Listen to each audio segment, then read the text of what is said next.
Shalom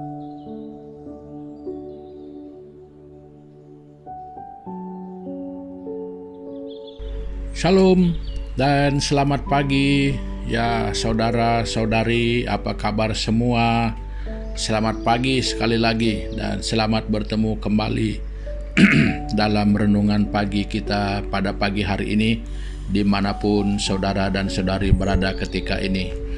Ya, jadi pada pagi hari ini sebelum kita berkongsi bersama daripada kebenaran firman Tuhan dan sebelum kita meneruskan kehidupan kita pada pagi hari ini, jadi terlebih kita menghadap Tuhan, jadi kita mau mencari kebenarannya, jadi kita mau melandaskan hidup kita kepada Tuhan dan mempersembahkan hidup kita hari ini kepadanya. Jadi saudara-saudari, untuk itu saya mengajak kita bersama-sama untuk datang kepadanya di dalam doa kita. Tuhan Bapa di surga, di dalam nama Tuhan Yesus Kristus, kami datang menghadap Tuhan dengan ucapan syukur kami, dengan terima kasih kami yang tidak terhingga, karena kami tahu kemurahan dan kebaikan Tuhan untuk kami sampai pada hari ini. Jadi kami bersyukur karena Tuhan masih memberikan kami peluang dan kesempatan, jadi sehingga kami dapat sekali lagi pada pagi hari ini bersama umat-umat Tuhan, bersama orang-orang percaya, bahkan ada rekan-rekan kami, sahabat-sahabat kami yang mungkin belum percaya tetapi dapat bersama kami dan mendengarkan kami pada pagi hari ini. Tuhan, Engkau mengasihi kami bersama. Jadi kami berdoa menyerahkan renungan pagi kami pada hari ini ke dalam tangan-Mu, supaya Tuhan pimpin kami dari permulaan ini sampai dengan selesainya nanti.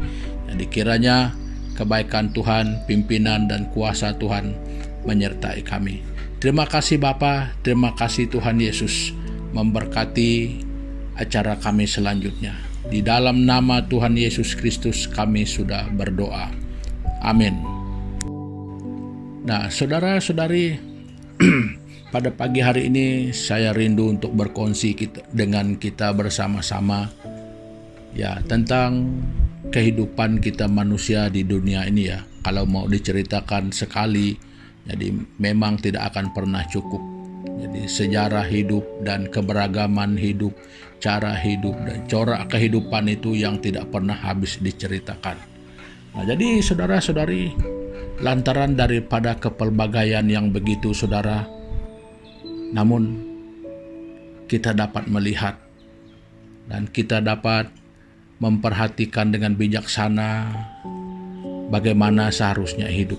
Nah, jadi pada kesempatan ini saya bukan ingin berkongsi tentang ataupun mengajar kita bagaimana untuk hidup, tetapi menyadari hakikat bahwa kehidupan ini sulit untuk diketahui apa yang akan berlaku di hadapan itu. Ya, mungkin hari ini kita kelihatan ya baik-baik saja, mungkin pagi ini kita boleh ketawa, tetapi mungkin 1 jam kemudian atau 10 menit kemudian kita mungkin boleh menjadi kecewa, kita mungkin boleh menjadi marah, ataupun kita merasakan sangat bersuka cita. Nah, jadi situasi-situasi yang tertentu mempengaruhi respon-respon kita yang seperti itu. Nah, jadi saudara-saudari, pada pagi hari ini saya ingin berkongsi dengan kita kisah Alkitab yang terdapat di dalam kitab Ayub pasal yang pertama. Kita membaca ayat yang ke-20, 21 dan 22. Nah, begini bunyinya. Maka berdirilah Ayub, lalu mengoyak jubahnya dan mencukur kepalanya. Kemudian sujudlah ia dan menyembah. Katanya, dengan telanjang aku keluar dari kandungan ibuku, dengan telanjang juga aku akan kembali ke dalamnya. Tuhan yang memberi, Tuhan yang mengambil. Terpujilah nama Tuhan. Dalam kesemuanya itu, Ayub tidak berbuat dosa dan tidak menuduh Allah berbuat yang kurang patut. Nah, jadi saudara-saudari, kita belajar dari kisah hidup Ayub pada hari ini. Pada pagi hari ini ya, kita belajar sedikit daripada kisah Ayub. Nah, jadi kalau kita melihat pada permulaan kisah ini, ya kita melihat siapa Ayub. Nah, jadi mungkin itu agak panjang ceritanya. Nah, namun apa yang mempengaruhi, apa yang tercatat di dalam ayat 20, 21, dan 22 ini adalah merupakan akibat daripada kisah sebelumnya, yang mana sebelum itu ataupun di dalam ayat-ayat sebelum itu, Ayub yang merupakan keluarga yang baik-baik saja, keluarga yang bahagia, keluarga yang ya boleh kita katakan hidup mewah ya pada zamannya. Tetapi dalam seketika semua sukacita, semua rasa damai mereka itu hilang lenyap tiba-tiba. Nah, jadi anak-anaknya meninggal, harta bendanya, ternaknya habis. Jadi itu betul-betul melenyapkan rasa sukacita sebenarnya, kebahagiaan yang mereka rasakan. Betul-betul rasa terpukul ya. Kalau kita melihat cerita, mendengar cerita itu saja, kita sudah boleh membayangkan bagaimana perasaan si Ayub. Nah, jadi ayat 20 dan 21, 22 di sana kita melihat sebenarnya respon Ayub. Jadi yang memberikan kita satu pengajaran. Nah, respon Ayub ini mengajar kita untuk mengerti satu perkara. Nah, ini yang mau saya kongsikan sebagai renungan kita pada pagi hari ini. Nah, dari pembacaan ini kita mengerti satu perkara dari Ayub ya. Pembacaan kita dalam ayat 20, 21 dan 22 itu mengajar kita untuk, ini yang merupakan tema untuk, bersiaplah untuk yang terburuk dan berharaplah akan yang baik. Nah, jadi bersedia untuk perkara yang tidak mungkin. Jadi tidak selalu menginginkan dan tidak selalu mengharapkan suasana itu, keadaan itu selalu baik-baik saja. Nah, bermakna harus pikirkan juga bagaimana sekiranya sesuatu yang tidak kita ingini itu boleh berlaku. Nah, ini kenyataan. Tidak salah memikirkan hal itu. Itulah namanya persiapan. Nah, jadi satu hal yang sangat pasti adalah tidak ada manusia yang tidak mati. Nah, jadi hal ini bagaimana bersiap untuk mati, ya itu salah satu contoh. Nah, tetapi di dalam kisah ini seperti yang kita katakan dari mula, bahwa di dalam kehidupan kita ini itu banyak hal yang berlaku. Ada asam garamnya, manis pahitnya. Nah, itulah dua keadaan yang selalu datang dalam hidup kita. Ada masam, ada pahit. Ya. Jadi saudara-saudari, bagaimana? Ya. Bersiaplah untuk yang terburuk dan berharaplah akan yang baik. Nah, jadi bagi Ayub ternyata kebenaran dalam ayat pertama itu. Jadi kalau kita melihat di ayat pertama ya, pembukaan kitab Ayub, ada seorang laki-laki, itu ayat yang pertama, di tanah Uz bernama Ayub. Orang itu saleh dan jujur, ia takut akan Allah dan menjauhi kejahatan. Nah, jadi ini latar belakangnya si Ayub. Jadi ternyata kesalehannya itu muncul sebagai karakternya ketika ada perkara yang berlaku, unexpected thing ya, sesuatu yang tidak disangkakan. Nah, jadi bagaimana respon Ayub? Ternyata hal ini memang sudah ada di dalam diri Ayub. Ya, untuk keadaan-keadaan yang bagaimana sekalipun dia bersedia dengan hal itu. Kesalehannya menunjukkan bahwa dia mampu untuk berharap akan yang lebih baik. Jadi dia mempersiapkan jiwanya, mempersiapkan akal pikirannya. Jadi untuk apapun yang berlaku, saya harus bagaimana. Nah, ini yang selalu menjadi perkara utama yang akan bereaksi ketika kita menghadapi keadaan-keadaan yang tidak mungkin. Ya, bagaimana respon kita? Positif, negatif, ya itulah dia. Itu yang harus dipersiapkan untuk keadaan-keadaan yang tidak mungkin. Jadi yang tidak menyenangkan, yang menyedihkan, yang membuat kita rasa rugi. So, bagaimana mempersiapkan diri? So, yang harus di sana itu, kalau kita melihat sikap Ayub, jadi Ayub mengharapkan yang terbaik. Jadi katanya dia menyadari, dulu saya lahir mana ada bawa apa-apa. Itu yang ayat 21, saya telanjang, Pak. Lahir ke dunia, saya rasa untuk yang normal, tidak ada seseorang lahir dari dalam kandungan ibunya, di sebelah tangan kanannya ada Mastercard, di sebelah tangan kirinya mungkin ada handphone yang paling canggih, dan berpakaian cukup lengkap dan serba mewah. Jadi itu belum pernah ya saya mendengarkan itu berlaku di dalam kehidupan seseorang manusia sejak lahir. Nah, jadi telanjang kata Ayub, dan saya kembali pun telanjang, bermakna apapun yang itu, Ayub mempersiapkan akal pikirannya untuk apa perkara pun yang mungkin terjadi.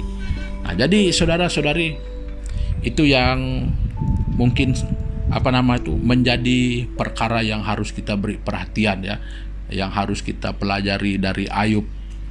Ya, macam mana? Hal pertama yang harus kita persiapkan adalah akal pikiran. Itu bagaimana harus meresponi dalam keadaan apapun yang kita hadapi, dan terlebih lagi ya untuk perkara-perkara yang di luar keinginan dan di luar kemauan kita.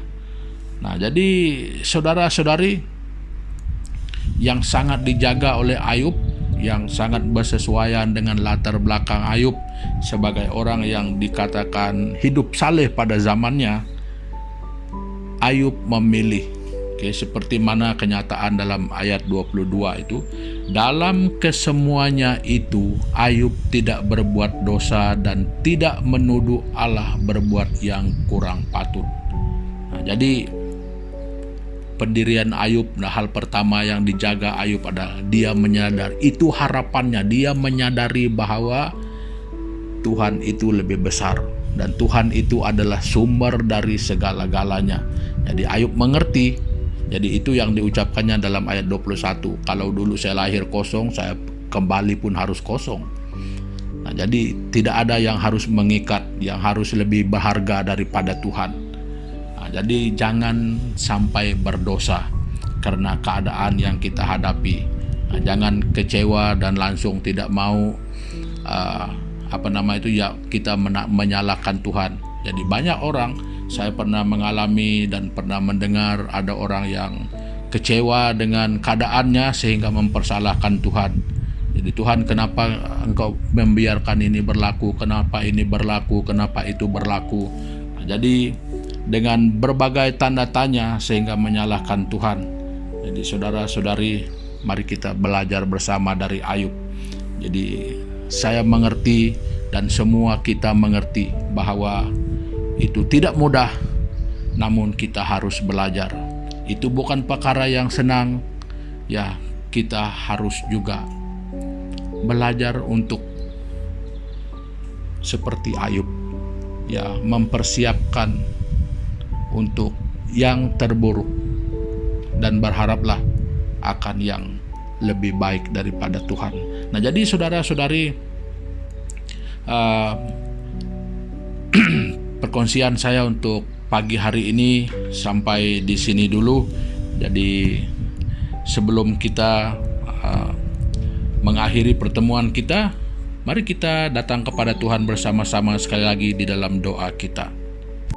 Tuhan Bapa di surga, terima kasih Tuhan Yesus pada pagi hari ini untuk kami selalu bersiap di dalam kehidupan kami, karena segala sesuatu yang di depan kehidupan kami, biarpun sesaat kami tidak mengerti apa yang akan berlaku. Jadi kami tidak tahu apa yang ada di hadapan kami. Jadi Tuhan, untuk itu kami berdoa Bapa, supaya apapun yang berlaku, supaya kami bersiap, ya, kami dapat mempersiapkan diri kami seperti Ayub. Jadi menyadari keadaan seperti mana kami sadar melihat kepada sikap Ayub.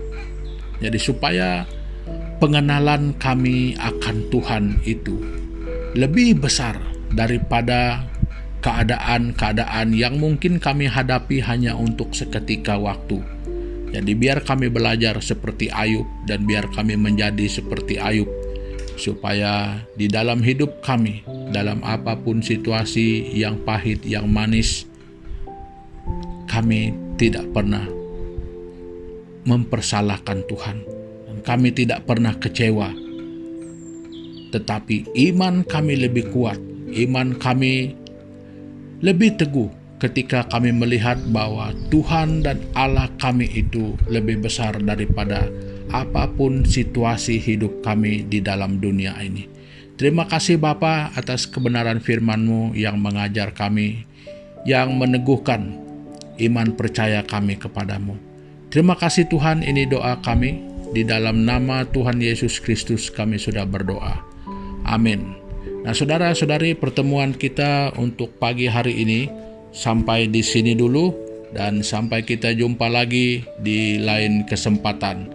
Nah, jadi bagi saudara-saudari yang belum subscribe channel kita, ya silakan untuk subscribe, dan jangan lupa share kepada teman-teman, kawan-kawan yang kita kasihi bersama. Untuk mereka yang belum mengenal, yang belum tahu kebenaran, ceritakan kepada mereka supaya kita bersama-sama menikmati kebaikan Tuhan dalam hidup kita bersama. Jadi sampai di sini dulu untuk pagi hari ini. Sampai jumpa. Tuhan Yesus memberkati. Haleluya.